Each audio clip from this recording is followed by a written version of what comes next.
We're going to go ahead and get started.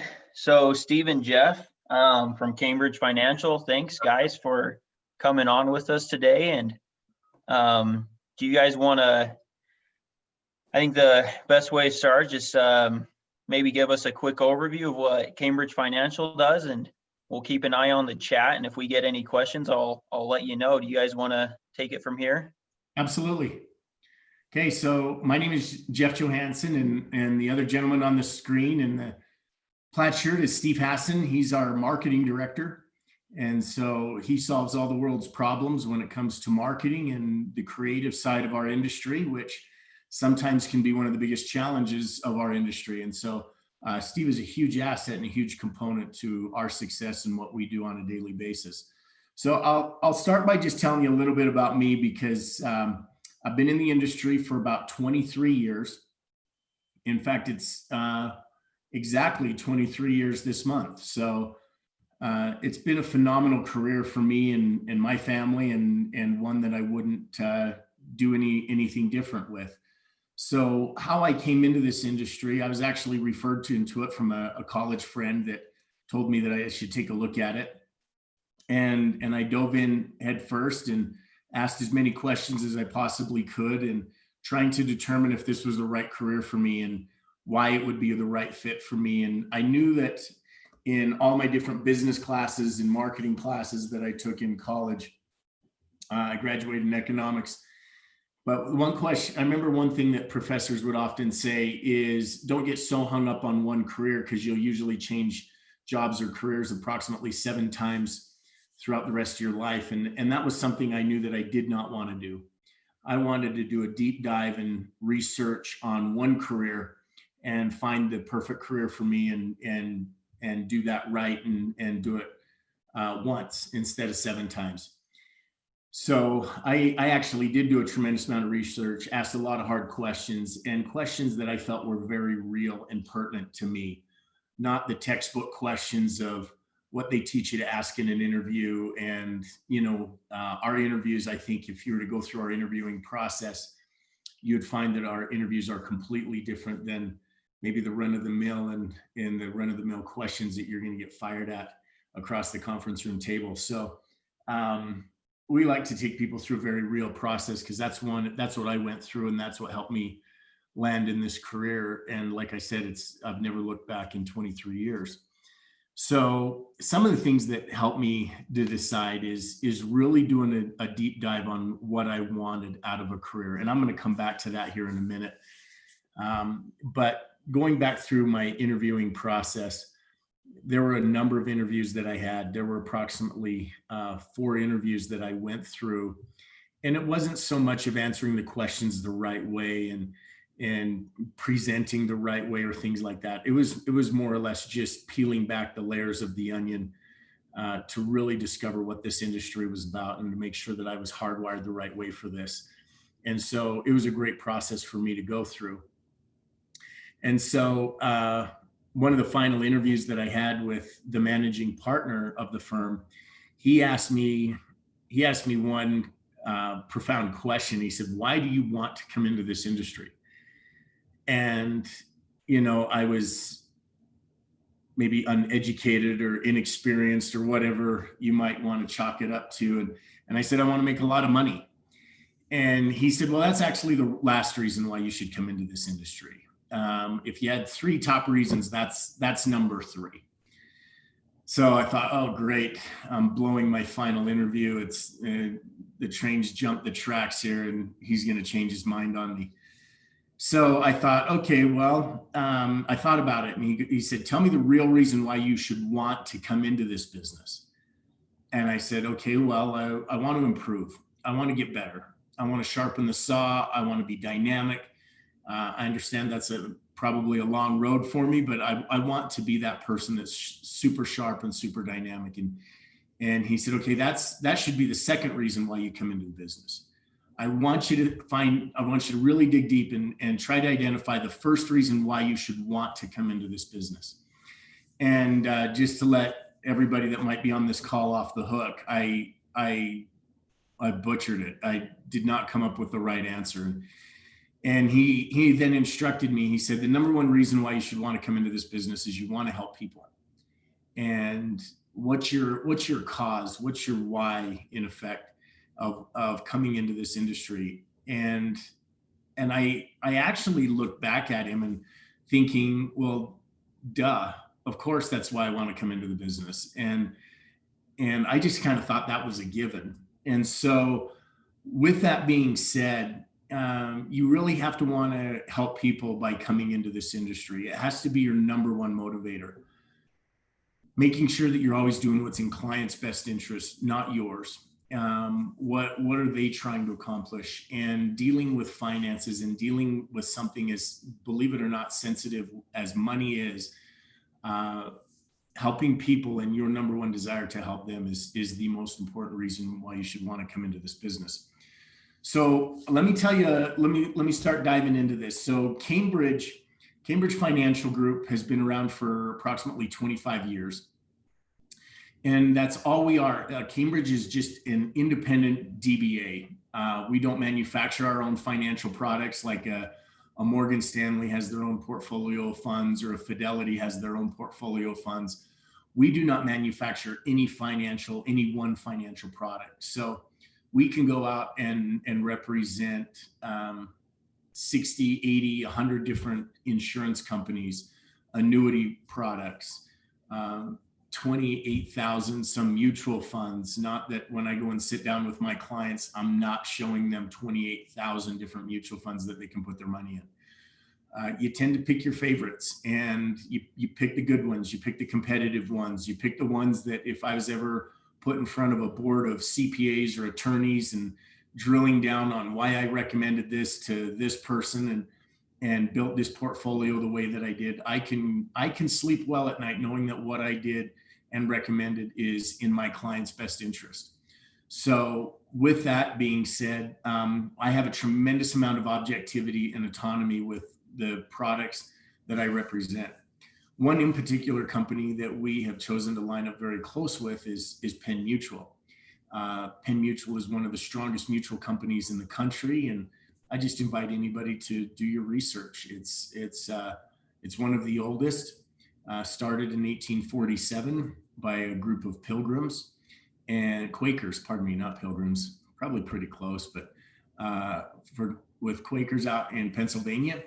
And they started a life insurance company. And from there, they built a broker dealer. Our broker dealer is Horner, Townsend and Kent.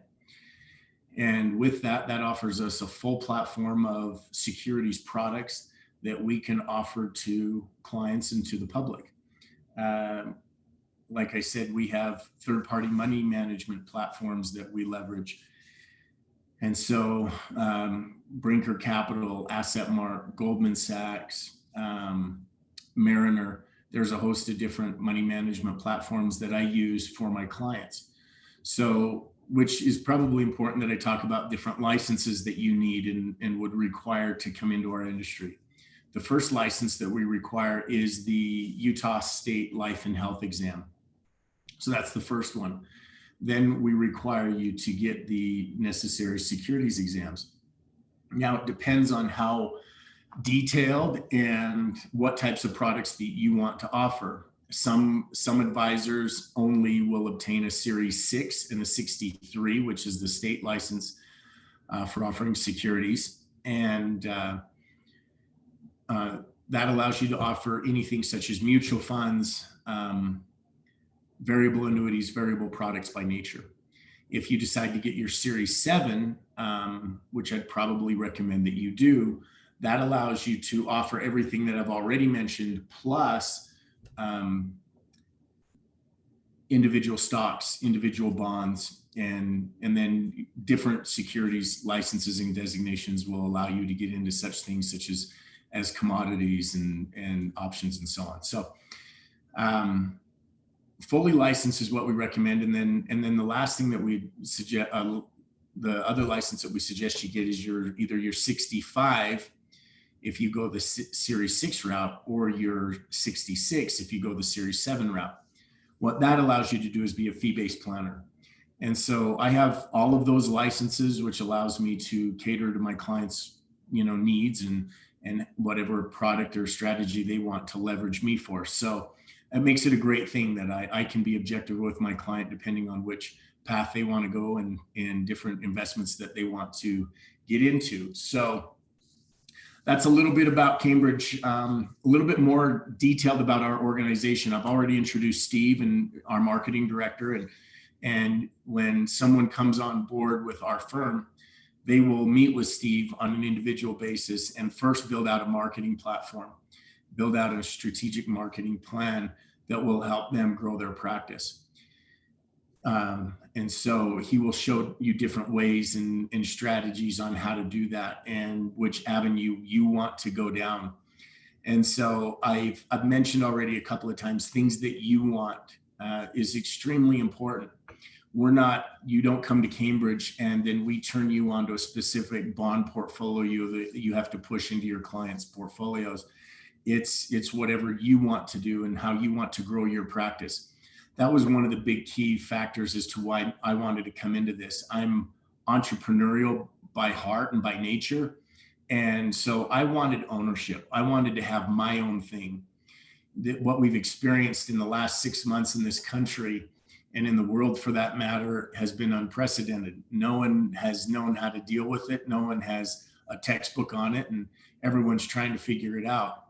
And so some of you that may be listening in on this call have lost your job or had to do a career change, or maybe looking for something else or something that maybe fits you a little bit better. I would invite you to take a look at our industry, and we can help you get a very objective vantage point of what this really is. But the one thing that I wanted is, as I mentioned earlier in the discussion, is I wanted to know that I would not be changing careers 6 more times after jumping into this career. And so I knew that me controlling it would have a huge impact on what I did for the rest of my life. So the more control that I would have would mean the less or control would someone else would have, or influence they would have on my career and my career path, if you will. And so jumping into something very similar to this or like this, I knew that it was very entrepreneurial. It was my thing. It was my gig. It was my bricks and mortar, if you will, and my firm and my practice. And someone couldn't just take that away from me, or someone couldn't just decide to downsize a division, or we're no longer needed in this department, or whatever you might have heard in your own particular experiences over the years. I knew that I would eliminate that. And by eliminating, other companies' pressures or external pressures on divisions or departments or budgets, whatever it might be, then that would be increasing my chance significantly of being able to stay in the firm that I chose to line up with. So owning my own practice was extremely important to me, and I'll get into that as well. And I own my book of business. My clients are my clients. They're not Cambridge's clients. They're Jeff Johansson's clients. And that's something that's important. If you surveyed 100 of my clients and asked them, who's your money invested with, or who's your annuity with, or which mutual fund are you invested in, or managed platform are you invested with, 9 out of 10 answers would be Jeff Johansson. Oh, Jeff is my guy. Jeff's the guy that invests my money. Jeff's the one that takes care of my planning or my children's education plans or my retirement plan. It's Jeff. It's Jeff. It's Jeff. It's Jeff. Which tells you I'm the key component in helping them with their retirement. It's not American Funds or Capital Group or Brinker Capital or Goldman Sachs. It's Jeff Johansson. So it tells you that the relationships are extremely important in this industry. If you value relationships, if you enjoy working with people, extremely important. I'll let some of you maybe off the hook. If you do not enjoy working with people, this is not the career path. You can kid yourself. Just if you just disconnect from the call right now, I totally understand. But you really want to line up with this industry, because remember, you want to help people, but you enjoy those relationships. You enjoy developing those relationships. So back to owning my book of business, relationships are extremely important. And people probably would not remember Penn Mutual or Mariner Money Management Platform or the mutual fund that they have them in. It would be Jeff Johansson. And so that was something that another, I guess, a key element in making my decision that I knew that, again, this would be my thing. And so that was important to me. Even so, regardless of which firm I decide to move to, if I decided to change firms from Cambridge to another firm, I can take my book of business with me. So that may answer some of your questions that you may have out there. So let me do something maybe a little bit different here from this point. I want everyone on the call to think about what you want out of a career. Everything that we've been through with this pandemic and market fluctuations and all the external pressures that are probably that you've experienced or that are probably on you right now, just take a deep breath and sit back in your chair for 2 seconds and just say, okay, if I had to identify the ideal career, what would it look like? And take out a piece of paper and a pen. Right? Do yourself this favor, whether you line up with Cambridge or the firm down the street or something completely different than the financial services sector, take out a piece of paper and a pen and humor me for 2 more minutes and just ask yourself the question, what do you want out of a career? What would it look like? Pretend we're on a game show right now and you had to come up with as many adjectives describing your career that you possibly could. And in 30 seconds, what would it look like? What would be the adjectives that would describe the ideal career for you? Would it be unlimited earning potential? Would it be flexibility of time? Would it be autonomy? Would it be personal growth and development? Would it be part of a team or a culture? What would that look like? What would the day-to-day look like? You could describe it, right? I'm the corporate Santa Claus here for the next 30 seconds and I can make whatever career you want appear. What would it look like? And be very specific. Have fun with this. If you have a spouse or significant other, talk to them about it and just say, what do I want? If it's a parent, if it's a sibling, whatever, voice it with them. Identify what that ideal career would look like for you and come up with as many of those adjectives as you possibly could. I've done a very similar type presentation to different universities in different states for that matter. And I ask a very similar question and I will actually go to the whiteboard and I'll write down what answers are. And people write down that I think a tricky word is security. They'll write down, I want security. I want unlimited earning potential. I want the number one thing that gets written down on the board when I ask that question to prior groups, if you will, is flexibility. I want flexibility. I want to be able to manage my time. I want to be able to discern when I go into the office, when I leave the office, who I work with, who I don't work with, what kind of money I make, what kind of money I don't make, right? So I want to be the one, I want to have that kind of flexibility and autonomy. So if I asked you the question, what kind of career paths that you have had, what kind of jobs that you've had in the past that would answer those questions. So if you gave those adjectives and you listed those adjectives down on a piece of paper, would the things that you've been doing or currently doing, do they fit those adjectives? Do they fit your ideal job description? And if they don't, pull the plug, right? Get out of it. Life's too short to do something you don't love doing and you're not excited about getting up and going to work with or work to on a Monday morning. And that's one of the greatest blessings of my career and my job is I love Sunday nights, right? I have no problem. I have no stress with Sunday night. And what that means is Monday morning's right around the corner. If I did not like what I did for a living, if I did not enjoy it, then I would hate Sunday morning or Sunday nights because I knew that Monday morning's right around the corner and I got to go to the grind and I got to go and punch the time clock, and I got to go do all those things that I don't necessarily want to do just to potentially drive a paycheck. And if that's your sole reason for being there, get out. What hard things are you currently doing right now that would suggest you're accomplishing what you ultimately want to accomplish? And so doing the hard things, I heard a great military commander who had the highest pass rate for people for Navy SEAL training. What's the correct word here? I'm trying to think of the different military. The Navy SEALs training that they had the highest pass rate of soldiers, if you will, going through Hell Week. And if you don't know what Hell Week is, Google it. It's crazy. And he said, he was asked the question actually by a talk show, and they asked him, why do you have the highest pass rate of any corporal in the military? And he said, it's very easy. We have a motto, and our motto is, in life, all decisions can be boiled down to two options. An easy option and a harder option. All options that we always decide in life, we boil down to those two.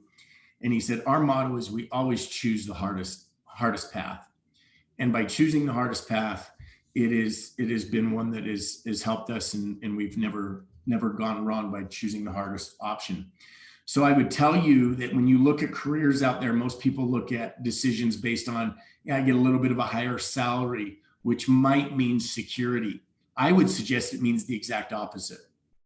When someone tells me salary, I get really nervous because I now put my head on the chopping block, if you will, of potential cutbacks and potential budget restraints. And, our company's going in a different direction, or we have to downsize, or that division's no longer needed, all because I took the option with a salary attached to it. So I'm not suggesting that's always the case, but nine times out of 10, that usually does pertain to that. And so this industry has a hybrid. We have a hybrid option, and we'd love to talk to you about that should we get to that point. But let me come back to vision. And where do you see yourself in 2 years, in 5 years, in 10 years down the road? And then lace it with those objectives those adjectives, that we've already talked about. And what are you doing on a daily basis currently that's going to help you get to where you want to be in 5 to 10 years down the road? Is passive income important to you?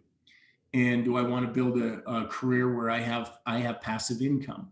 This industry does that. So the one thing that I knew I didn't want, I love sales. I love working with people, but I knew that there were a lot of sales careers that the second I stopped selling a product, if you will, then the income stops.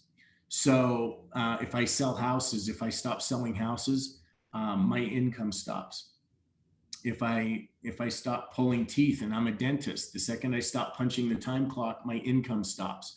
So I knew also when I was making a decision to come into a career that I wanted to build residual income, because residual income gave me flexibility and autonomy to do things that maybe other people can't do.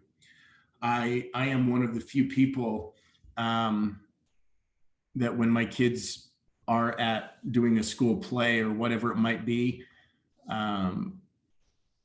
you can count how many dads are in the room on one, maybe two hands.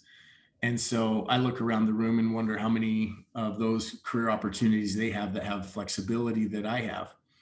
And so I don't miss school plays. I don't miss the things with my kids that they want me to attend. Does this career require a significant amount of time? Absolutely, especially in the beginning.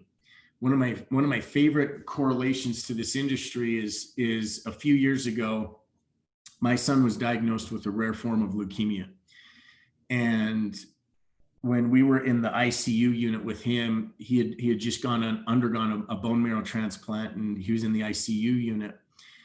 And the emergency room doctor that was coming in to put a stent in one of his veins in his arm had to open up the vein, and which means blood was literally shooting out towards the doctor onto his clothes as he was trying to physically place this stent into the vein in his arm. And I was blown away by this entire process and watching him do what he was doing. it was miraculous. And then he said, I got it.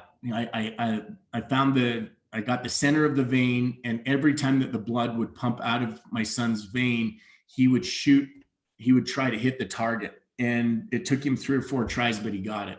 And he got that stent placed in the vein of his arm. And after a few minutes after that, and it kind of settled down in the room a little bit because there was chaos going on. And I asked him, I said, can I ask you a very personal question? And he said, absolutely. And I asked him, I said, how much do you make a year? And my wife, hit me on the shoulder and she said, you can't ask somebody that question. And I said, no, I can. And here's why, because I'm fascinated by, the amount of training that you had to go through and the fact that you're here literally saving my son's life. I'm just fascinated. I need to know. And he looked back at me with a certain smile on his face and he said, right now I'm in my last year of residency before I get into school. And this year I'll make $38,000. And I remember thinking that the man that just literally saved my son's life is only making $38,000. Now, it's not the end of the story. Later that night, I spent the night in my son's ICU room. At 3:00 in the morning, I walked past the doctor's station where he was working, same doctor, and his face was about 3 inches from the monitor, and he was about to fall asleep looking at his computer monitor. And I just thought, that is a man that has a vision. That is a man that has a vision of what he wants to do and what he wants to become in his life. And he knows that he's going to have to live on less and maybe make a little bit of less money in the beginning so he can have what he ultimately wants to have at some point down the road. And I admired him tremendously for maybe even the pain and the suffering and the lack thereof that he went through for the better part of 10 years of school and medical school. In fact, it was 12 years when he was all said and done. And I just thought, that's a man that has a vision. And I would ask each person on this phone, what's your vision? What do you want? And go back to your list by creating your ideal world, your ideal career, and come up with that adjective list, if you will, in describing your ideal career, and then go after it. And I don't mean to sound like some Anthony Robbins motivational tape here, but the reality is so many people will come into my office after 10 years, 20 years, 30 years into a career and now looking to make a shift. And I said, why the financial services industry now? And they said that they might have gotten a taste of it right in college or right out of college or in their 30s, but they didn't really pursue it. And then they saw people that were their peers or neighbors or family members or whatever that pursued this industry and pursued it hard. And I see their lifestyle and I want that same thing for my family. And I want to dive into it now. And it's possible. You can do it at any point. It's just a little bit easier doing it when you're younger. Harder and easier. And I'll explain that should we ever have the opportunity to sit down together. So enough about the vision thing, but it's extremely important that you identify what it is that you want to do and you go after it. Let me tell you a little bit about the day-to-day. The day-to-day with what I do now, COVID has completely put that in a blender and turned it on high in the last 6 months. But the typical day-to-day is I get up early in the morning. I try to do some form of exercise, breakfast, and then off to the office I go. And, I usually try to get to the office personally between 7:30, 8 o'clock to start my day and let the grind begin. And so it's usually doing some form of, whether it's personal study or research as an advisor, just to constantly sharpen the saw and learn new things. And I'll talk about that here in a second. And then I spend a fair amount of my day on the telephone, reaching out to people, calling people, talking to people. The easiest way to get something in this life is to ask for it. And so instead of waiting for people to come into my office, I call people and ask them to come into my office, or ask them to go golfing, or ask them to go out to lunch. And then the process begins. And that was something that excited me. It may not excite a lot of you that are on the phone, but it was something that excited me because I did not want to sit in a cubicle for 8 to 10 hours a day for the rest of my career. I did not want to do that. This career affords me the opportunity to get out and to do things with clients and client events, and whether it is golfing or I've done days on the lakes, I've gone hunting with clients, I've done a lot of different creative things with clients and building my practice. So being creative in the client acquisition side of things is something that I love to do, and finding new ways to obtain and attract new clients. So that's something that's a big part of the day. And then interfacing with clients in meeting settings, whether that's in a conference room or at their business or whatever it might be, and making recommendations. A lot of people will say, you know, I want to be a consultant. I want to do consulting. That's what I do at the highest level. I'm consulting them on their personal finance, whether that's retirement planning or estate planning strategies or tax strategies, or more tax ideas, I should say, from a compliance standpoint. I'm not a CPA. I don't file tax returns, and I don't give tax advice, but there's a number of products that we implement into clients' portfolios, if you will, that have tax implications on them. And so we do a lot with that. And then the risk management. And the risk management is nothing more than making sure that mom and dad are properly protected, or business owners are properly protected. In the case of some unforeseen accident, is that golden egg going to continue to roll in? And so we do deal a lot with life insurance products, and I'm extremely passionate about it because there's so many people that don't understand it. One case in point, I met with a CPA one time, and I asked him what his opinion was on it, on life insurance specifically. And he said, I hate it. And I said, well, tell me why. And he goes, I just hate it. And I said, yeah, but you're a CPA, you're a fiduciary. You're educating clients all the times on products and strategies out there, especially on a financial front. Why do you hate it? And he got up and he closed it. He walked around the desk. He closed the door. He walked back to his desk. And he said, you want to know the real reason why I hate it? And I said, absolutely. And he said, I hate it because I don't understand it. And that was like my head being just blown off the top of my head. I'm like, I could not believe it. I could not believe what he just told me. And I said, you're a CPA. How do you not understand it? And he said, because no one has ever been able to teach it to me. And so I would tell you that my favorite compliment that I get from clients, and I get it all the time, my favorite compliment is, how come no one has ever told me this before? How come no one has ever showed me this? Especially my CPA. They usually always refer to their CPA. How come my CPA has never told me this before? And then I tell them, it's not your CPA's job. It's my job as your advisor. As far as a career path that has opportunity in it, there is an insane amount of opportunity here. Especially in our industry, people don't know where to go for answers. People don't know where to go for these kinds of ideas. And to read them in a magazine, they're safe. They're old news usually. They're usually not cutting edge, and people aren't too excited about it. And let's be honest, people don't wake up in the morning and say, I really want to read a new, book or a magazine article on financial strategies, because that means that I have to save more money. And we're a country that likes to live on more than we make.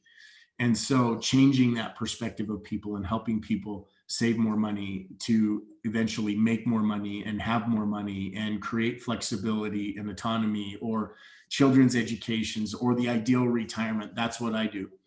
And so clients love and appreciate you for that, because had it not been for you reaching out to them and having those conversations with them, they never would have done these things. They never would have approached the world of financial planning. And so it's why we get paid very handsomely for what we do. It's not an easy industry. It can be very difficult. But the one thing that really excited me when I was looking at this is it's not rocket science. It's not like wrap your head around the emotional axle on whether you can do this or not. It's a matter of doing very simple tactical things every single day. And I mean very simple. Can I pick up the phone? Can I talk to people and approach people? It's a marketing position. It's a sales position. But most importantly, it's a relationship industry. It's a relationship business. So I tell you, for anybody that's interested in it, I know we're about out of time. So, I mean, if there's any questions, love to answer any questions. If not, then we'll wrap up and then tell you kind of where we go from here. Hey, Jeff, Yeah. I just want to remind everybody that we will have a virtual booth today at 11:40, as well as tomorrow at 11:40. And I can go ahead and put those links in the comment section on YouTube. So I'll do that right now. Excellent. Thanks, Steve. So with that being said, we'll sign off. Appreciate those that have joined on to learn more about the industry. If you have more questions, like Steve said, there's going to be a virtual booth. Brandon is going to be running our virtual booth today, and then Keith will be running the virtual booth tomorrow to answer any questions that you have and how to interview and set up a time to even just come take a look at our firm and what we have to offer. So love to talk to you and hope to see you soon. Okay, thank you, Jeff. Thank you, Steve. Thanks everyone who joined, and hope you can make it over to the booth today.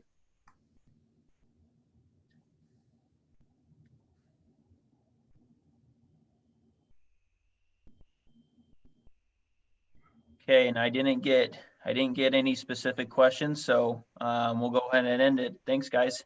All right. Thanks, sir. Have a great day.